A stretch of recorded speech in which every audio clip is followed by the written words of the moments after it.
I love the way the First Gen Lounge makes me feel. Because it creates a space where I belong. Where we're able to create community. The fact that it's a community. It's a safe place. It also gives me a place to understand different perspectives. The stories of these individuals prescribe transformational perspective. I receive encouragement, enlightenment, empowerment. And also serve as a catalyst to just keep going. Where we're able to be our true selves. I'm allowed to be an unapologetic first gen. And above all else, tell our story. And every episode is unique. I love it. I'm your host, Dr. Eve, and I'd like to welcome you to the First Gen Lounge. So good day, lovely, beautiful, intelligent, outgoing, all that people. You know, I feel good. I'm hoping that you're feeling good because at the end of the day, everything is all good. Like no matter what you're going through, we know that, right? Welcome again this week. I'm going to tell you why I'm really excited today because I have my line sister on the show. And this is the first time I have had a line sister on the show. So y'all are going to love her because she's just dope. But I'm not just saying it because she's my line sister. But if I'm biased, mind your business, whatever. And actually, we just celebrated X amount of years in the fold. We're going to leave it at that. But also, we had our probate this same weekend so many years ago. So it is just like so excited to have the Nzinga, the Mpenda, on the call today. Nzinga, sis, what's up? Thank you so much for having me. I am just so delighted just to see all that you're doing and that you asked me to participate because we need to spread love and share love with our first gen students. You're right. It's a grind. A grind and everything. You're right. I am like so excited, like so excited. And I actually just talked to Ari. For y'all who like, who is Ari? Ari is our 19 on the line, and she crazy, but I love her. Like, I mean, I think we're all a little bit crazy. And I was like, yeah, I'm interviewing Nzinga today. She's like, what? So it's just like, it's exciting to see how everything just comes together. And then, you know, y'all, and I'm just California love. Nzinga's from California. Yay, yay. Look, what's up? Look, okay, don't let that educatedness fool you. All right. Oh, and man, Nzinga, so look, because we can trip out all day. I know we can. Mm-hmm. And I just always love our connection. And y'all, this is the kind of line sister that she'll be working on something. And you'd be like, you did what? And she's like, oh, yeah. And she's like, oh, it's so easy. But you're about to find out why. And Nzinga, please tell the people who you are and where you're from and all the amazing things about you. And what you don't tell them, I'm going to tell them so. Okay, yes. So I am a creator. I am a lover of life. And I'm a joy finder. That is essentially who I am. I love people. I want to create experiences and opportunity for people to experience their best selves and to enjoy and love life. So with my line sister, I love my 9 on the line, and we know that we're all divisible by 3 because I'm the 21 on my line. Come on. Is that I'm an author and an entrepreneur. I recently released my newest book under my name, Who Made Potato Salad, Celebrating the Journey of Black Womanhood. And I did this on my publishing company. In 2014, I released my first novel for young girls who are debating on relationships. Mm-hmm. So that one was entitled Not in His Shadow. And so I did like a soft release of that. Like I wrote it, I put it out there, and then I went away. But with Who Made Potato Salad, I wanted the world to know about it. And because I had previously released Not in His Shadow, as I was going through the process of Who Made Potato Salad, I was like, why not just have my own publishing company so that other creators and writers, specifically Black women and women of color, can have a platform to really elevate their voices. So that is what I'm doing now. I am working hard to get Who Made the Potato Salad across everywhere across the country and visible. And then equally working on Get It Girl Publishing, which is my company, working with, again, Black writers, with writers of color. So she told y'all all that. Let's catch it. Author, entrepreneur, has now a publishing company, a second book, was recently doing a tour before everything popped off, did a book release party. And what she didn't tell you is that she has not one, but 2 master's degrees. Like, everybody ain't able, sis. Everybody ain't able. And it's interesting to see how you have evolved, even as an entrepreneur, how you've evolved in your own identity. I'm always fascinated by that, because I recall in a conversation we had previously that this whole concept of Black womanhood and what it meant to you wasn't something at the forefront, but it ended up being so. Can you tell us a little bit about that experience and even what led to you writing your most recent book? Absolutely. I'll say that Who Made the Potato Salad is God-led. I actually had the title before I even knew what the book would be. Oddly enough, I was on a walk with a soror, with a chapter soror, and we were just talking about things that were uniquely Black. Like, I just love being Black. It is like the best thing ever. It does come with it, its challenges. And I think we're in an era and generation where we're definitely making advances. So that's always good. But so the soror and I, we were just talking about things that were uniquely Black. And we got to, family events where you do potluck style. And, I don't know about y'all, but when I go to potluck style events with my family, I'm lifting up lids and foil and everything. And I'm going, who made this? Who made that? Right? Yes. And the one thing that everyone wants to know, it's super important that we all know, is who makes the potato salad? Because see, the potato salad, especially if it's the middle of the summer and you're at a barbecue, that is like the brouhaha of, your plate. And if, the potato salad was not made by someone that is certified, the potato salad is going to stay at that table. And so from that, I told her, I was like, that sounds like a book title. And Sarah goes, it does. I said, I'm going to write the book. Simple as that. And then what happened was I said, well, how will this book be dynamic? And I said, well, Black women are usually charged with making a potato salad.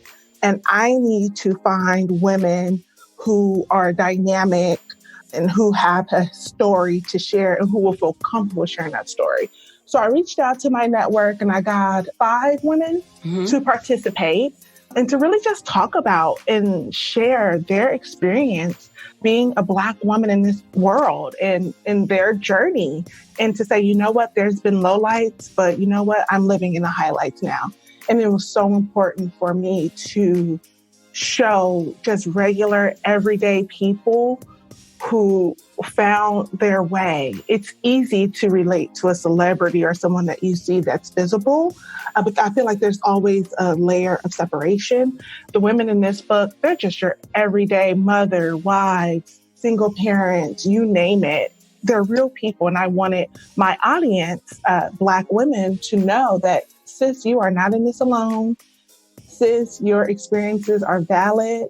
And at the end of the day, you have everything you need in you to rise above wherever you are. Whatever your stumbling block is, you have it within you, and it's okay to acknowledge that. But then again, to go over that. What I love about you saying how it's like literally everyday people who are going through similar things, how I view the First Gen Lounge. This isn't to diminish anybody's celebrity if they should have a larger platform or something big, but I wanted the show to be relatable to where, like, when you see people who look like you, who are in similar situations as you're in, and it makes it easier to digest the information that they're giving you. I think that those who have, like I said, large platforms, I very much so welcome them onto the show and would love to have them and, keep them as a part of the community.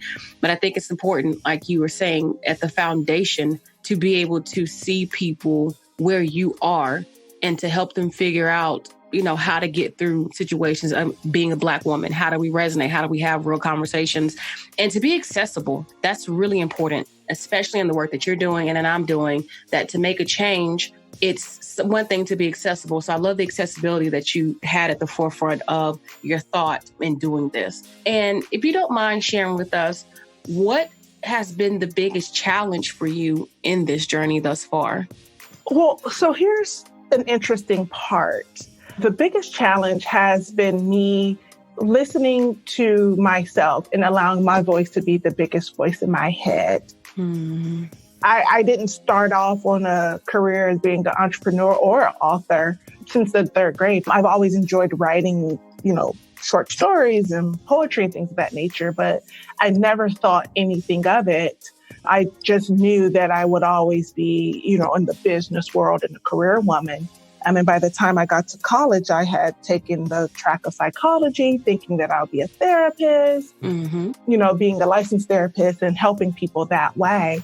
And what I had discovered when I was in my first master's program is I don't want to work with people who are unmotivated. I really want to work with people who understand that there are some blockages in their life and that they want to work to overcome them. Now, I don't know about any other state, but California makes it so when you're in your training programs that you have to work with all people across the spectrum, whether it's a forensic background, a child, substance abuse. And so I said, well, that doesn't interest me. So I still proceeded. Obviously, I got the master's, but I figured, how can I use that training and that work that would be beneficial in a way that I could use it? And so I started to write more. And as I started to write and reflect and think about the world and the people that are in it, that obviously led to Not in His Shadow to some degree for the adolescents. But that's what made projects such as Who Makes Potato Salad so valuable, right? Because I do have that, that clinical background and understanding behaviors and things like that. So once I realized that, Nzinga, God has placed you here for a reason, and it is your responsibility to carry that plan through. You may not always understand the path that God wants you to go down, but if you just stick with it and just keep going, it will all reveal itself. And so I can say that, when we talk about my college career starting umpteen years ago, that at that time, at 18 years old, when I entered Shaw University, I couldn't see where I am today. But yet when we fill in the gap between then and now, it makes sense because I needed to go through everything that I've gone through to be able to help create and inspire my contemporaries as well as the generations to come. And so was it scary? There are moments, where I was like, okay, well, I don't understand what's happening. There are moments where, it wasn't completely clear, but, I just cling to the word of God and everything always just revealed itself as I went along. And so for anyone who, feels like, I feel like I want to do this, but I'm not sure. I say, make sure, number one, that it is what you want to do and not what maybe your family or, your support system wants, because it's very important to, again, live in your truth and what you believe God is directing you to do. And then secondly, cling to the word of God. Make sure that you are praying for alignment with his will of your life, because if you ever want to make God laugh, just tell him what your plan is. And then lastly, be patient and confident with the process. You have to go through it. It is not going to just appear overnight. It will be nice. We all would like that, but that's just not what it is. Beyonce wasn't Beyonce overnight. She had her early days of Star Search, and then she had her Destiny's Child days, and then she became Beyonce. So you too can be the Beyonce in your world. It's just a process that you have to work through. And thinking about working through the process, because something, again, we talked about prior, and I was like, I really, really love the idea of having this conversation, and that's making the best decision for you. When you think about what that's like, or you are, maybe consider talking to somebody who's telling you, hey, Nzinga, I've got these things going on in my life and I just don't know what to do. How do you advise people to do like you've done and just make the best decisions for themselves? Because there's so many things that influence us daily in the decisions that we make, especially as first-gen grads. We got family, coworkers, colleagues, spouses, like just a lot of things. How do we do what's best for us? That is such just an important question, because I again, my psych background, birth order is very important, right? And so I'm a middle child. I am like your quintessential middle child. And so there's definitely a little bit, if you ask my older sister, definitely a little bit of selfishness built in. But it was because I needed to insulate myself from the environment around me. And I do have a lot of first-gen friends who are firstborn. And so really the question is someone's asking, well, what do I want to do? Do I go to a 4-year right away? Do I go to a 2-year? Do I go to a trade school? Do I enter the business world? Or if it's after graduation, do I go back home to be with my family? Do I, relocate somewhere for a job? I would ask the question, what is in your heart? What is in your gut? Because that will ultimately lead you to what it is you should do. I know for myself, my sister had children. She's older than I am, but she had children. And I knew that she had the desire to go to college and get a 4-year degree. And I had made the decision. So I'm going to go home, support her and work with her so that she too can have what I have. I didn't have children, so I didn't need to worry about that or think about that. And of course, that path led me down how I got to where I am today. But ultimately, we don't have to, so to speak, die on the sword because we feel obligated to help or support or to pay back a debt. If people who are in your life are meant to help you, then they're going to help you free of any strings or free of any holds. Now, no one held me accountable at all. That was a decision I made. And best decision ever, by the way. But if you're making a decision based upon feeling indebted to someone, I would almost encourage against that, because that's not what we should do. We shouldn't be doing things because we feel obligated, especially for ourselves. We can do a lot more for our families and for our friends or for our communities if we, number one, take care of ourselves, which means we have fully grown, developed, and have obtained, the type of success that we see that we need and or want so that we can be able to give back. Because you can't give from an empty cup. And so it's important that we're always filling our cup and making sure that our cup is filled and managing that. Because if we don't manage our own cups, then no one will do that for us. So the first question is always, why do you want to do X? What does it mean for you? And if you can really say, all right, my voice is the loudest one in my head and I hear my friends and my family and my support system, but ultimately I'm going to make this leap of faith. I don't know what's on the other side of it. But again, if you cling to God, you take a leap of faith, God is going to be there to hold you anyway. And so you just go with it. And you just want to always make sure, thank you. I love you. I appreciate you. I believe it's always important to show and express our gratitude, but also letting folks know that you're going to do this thing. And it may not be clear to them. They may not understand. And that's fine because God didn't give it to them. God gave it to you. He didn't give it to them. He gave it to you. So essentially, it's your responsibility to care for it, for your life, Amen. For what's happened. That's a perspective that I hadn't heard before. The way you frame, I love that framework. This is my gift. So I've got to protect it and I've got to do with it what I must. Ironic. And, we just had the show recently where I talked about when graduating is disappointing. And a part of the story was, of course, that when I graduated, I thought that everything was going to go a certain way. It was in my head about how it should be. But at the end of the day, it's my life. And I can never be upset with other people for how they respond to my life because they have one of their own. Exactly. So if anybody's not showing up or being supportive, or even how I think about how people are supposed to celebrate my wins or even, my failures, that's not for me to worry about what they've got going on. If, people show up, then great. If they don't, it's still not a problem because we've all got our own thing. So I really love that framework of being responsible and accountable for your own thing, which is your life and your gifts. I think that's really amazing. Even thinking about that, what do you do? Or what would you tell somebody who just feels like they're being met with a lot of resistance from people around them? What do they do about those relationships? How do they navigate that? You know what? And I recently just had my own aha with this, but the people who are for you are for you, period. There's going to be people who show up to clap that you didn't expect. And then there's going to be people to show up there's going to be people who don't show up to clap who you totally expected to show up.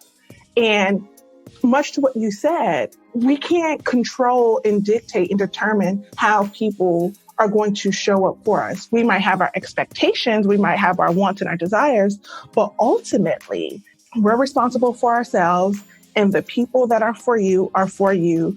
And I must say that there are people who you will meet, last week who will be the biggest supporter than someone who you've known your entire life. It doesn't take away from the people who maybe just can't be present and take part of it. That's fine.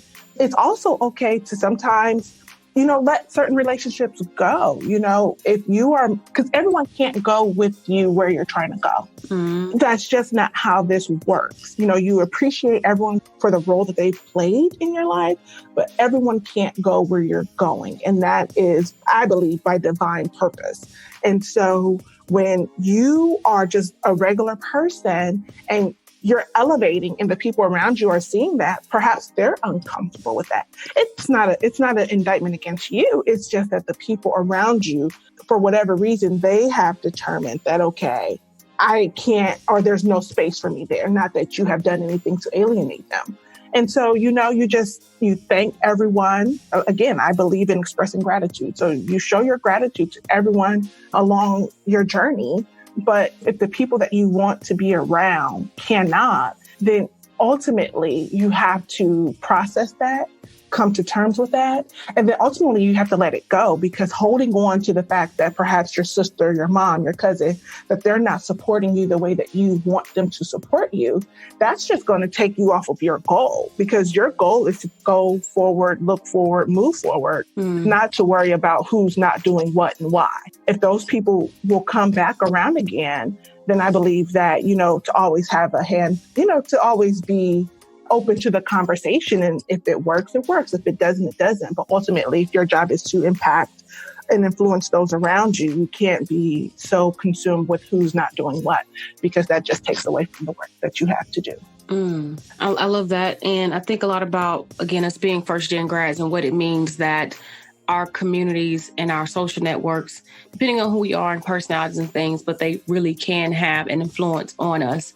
And some of the reasons that we may not be more comfortable making decisions that are opposite of what other people want for us is the fear of losing people. Mm-hmm. And the fear of what happens if my mom is angry or my cousin is upset or, this friend of mine no longer talks to me when this is a good decision. And so I like that you still, frame things in a way that is rationalizing and understanding deep within and finding internal peace about what you have going on. And again, understanding that your life is your life and only you can live it, and other people will adjust. But if they for you, they just for you.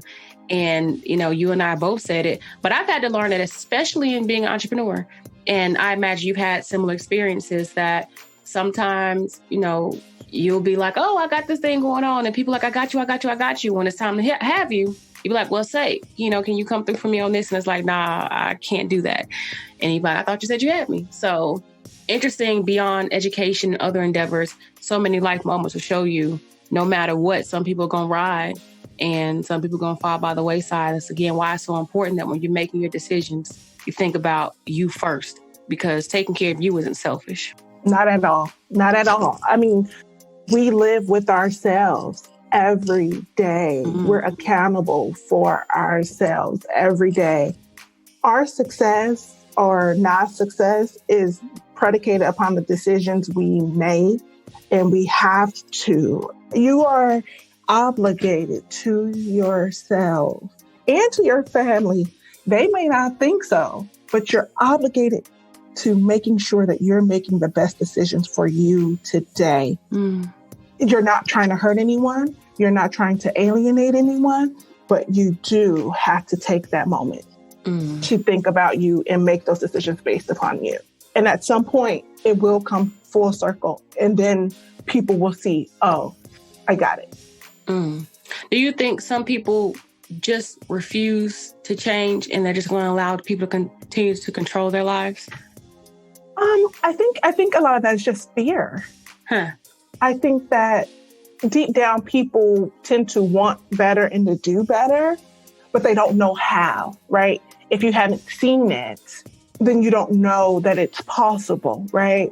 If you feel like, man, my aunt, she went her own way and this family still alienates her, you'll feel scared to do the same for yourself.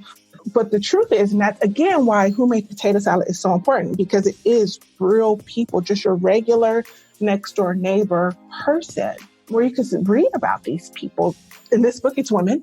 So, but you can read about these women, and it's for men too, because men, you can all learn, everyone can learn, and you don't have to be Black because we all can learn from one another.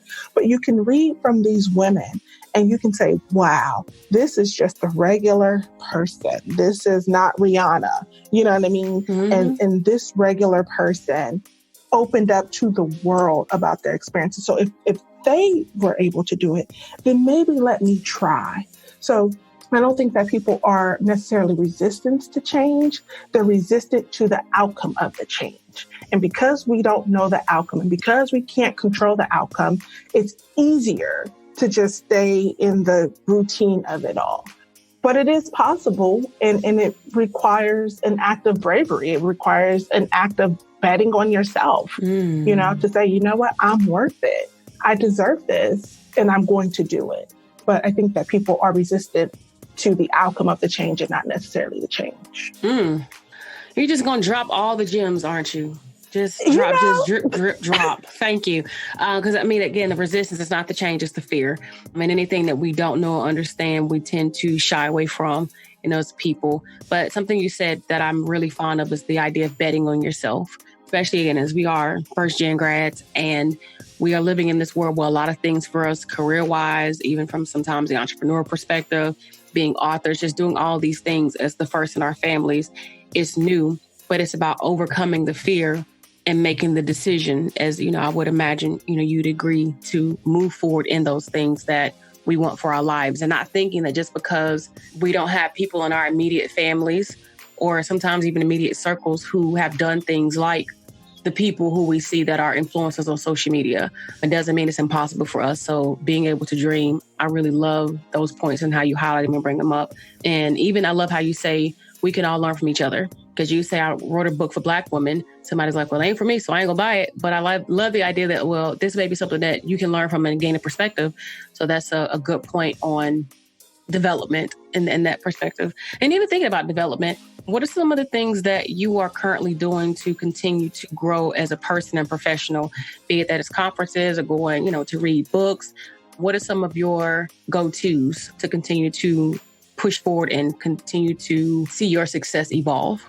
Yes. Well, listen, like I said, I'm not a licensed therapist, but my psychology degrees, I put them to work every day because it's important to always do, as Iyanla Vanzant would say, do the work, right? And one thing I do is I'm always just exploring myself, taking in my thoughts, taking in my actions, saying, okay, was this the best way to handle that? What could I have done better? And it's not and that's the thing, a lot of us say, oh, I'm my own worst critic. No longer, right? Because being your own worst critic means you're pulling out all the bad things, right? And trust me, I was that person who I could pull out every single thing and pick me apart. Like, can't nobody pick me apart like I could pick me apart. But what I decided to say was, one, I need to find the great things about myself, because I have a lot of great qualities, and to own them and to highlight those things. But then to say, you know what? I have all these great things about myself, but I'm also not a perfect person. And so I made the commitment to say, you know what? I'm not a perfect person, but I'm committed to every day being better than what I was yesterday. So I say, all right, what did I do today that I didn't really like? That sort of made me cringe. All right, well, I apologize to myself. I apologize to me for allowing X, Y, and Z to happen. I may not necessarily apologize to maybe someone who I've affronted because the opportunity is not there, but I apologize to them in spirit because I know that maybe I didn't do the best by them. It's very important to reconcile those things of who we are versus who we want to be. And I'm committed to moving towards who I want to be. And if anything is not aligned with that, then I shed that. And I don't have the time for that, right? And that's personally. And that's a daily thing. That is just, you just have to go through it. And sometimes it doesn't feel comfortable. Sometimes we don't even like who we see in the mirror, right? Like sometimes we're just like, who is this person? Apologize to that person and just say, you know what, we're going to be better. We have to acknowledge our highlights and our lowlights as a person. And if there are things that we're doing that we don't like about ourselves, then effectively at that moment, you can commit to not doing it again. Professionally, though, it's really about what I would say being free. I am a lot more free. Because I always used to do what was expected of me, I sort of lived in this box. But, I'm a big girl, so I realized that I outgrew that box. And so now there's no box and there's nothing sort of restricting me. I'm in the spirit of saying yes. What is happening? What opportunities are coming my way? Mm-hmm. What is aligned with who I am as a person and where I'm going professionally? I am confident in my voice, and I'm a lot more confident in my voice now. I always knew that I had a lot to say, but I didn't really trust that people were listening. And oh my gosh, had I known 10 years ago that people were actually listening to what I had to say, how would my life be much more different? But again, I needed that process to go, okay, I know I have a lot to say, but I'm not confident in my voice, and I don't believe that people are listening to me. So I am, my boundaries are important, and so I make sure that I'm always operating in the space that is comfortable for me, that is aligned with who I am. I'm saying yes to things that are aligned with my mission, my personal mission and my professional mission. And I'm having fun with it all, right? It really is fun. And I don't worry about what could go wrong, because something's going to go wrong all the time. And what goes wrong is not the problem. It's how you manage when something goes wrong. And it can either be a positive outcome or a negative outcome. And I'm committed to always seeing the light in everything. And I will reframe just about anything into making sure that it is a learning opportunity. That positive mindset will take you a long way. A long way. And I love that reframe. I love that your theme of things has been to reframe. Like, don't just see it the one way. When you see it, automatically take the time to reframe it. Ooh, this is real good. And these, again, gems. So y'all may rewind, take some notes, come back, get it again. But I am, we're at a point that we're having to wrap up, and I could ask you questions all day. Like, I know I can. We can talk all day because of thoughtfulness and that deep reflection, that self-awareness is something that's really important for us as a people and for our success. But if you had anything that you'd like to share with us as a final thought, something to keep with us for the rest of our lives, what would you tell us? What would you say? Yes. My personal motto is do good, be great. And that is simply to do good in the world. Our action should not be to intentionally harm people, and to be a great person, to be a person of high moral character, and to always strive to be the best version of yourself. So if I can leave you with anything very simple, to remember, and I believe very easy to live by, it's just to do good and be great. Do good and be great. I'm going to just do that and put that on my wall. Just do good and be, I'm just going to put that on my wall. Well, Nzinga, I have really enjoyed having you here, and it just didn't feel like enough time. I mean, it never is enough, especially when you're enjoying the conversation. And like I said, people like you and I could talk all day because we just dig deep and think critically about things, which is exciting. But I am, again, just so glad that you came here. Y'all go get the book, Who Made the Potato Salad? Make sure y'all check it out. And, especially Black women who are just looking for that continued empowerment and community and celebration of our womanhood. And for those of you who are interested in intersectionality and diversity and inclusion, you see how this thing fits in? Oh, y'all, go ahead and go get that book. And we're actually going to put in the show notes a link to it, so you don't have to be like, well, I'm supposed to look. It is on Amazon if you got to go right now, but we're definitely going to link in the notes for you to be able to get to both Nzinga's social media and website and all that fun stuff. So, Nzinga, on that note, thank you again, LS sister, wonderfulness. I appreciate it. Just you being here and sharing your knowledge with us. Thank you. I love you. I appreciate you for having me. Oh my gosh, I love you too. I really do. Look, here we go. Don't start with me today. You are an amazing woman. Like, you really are.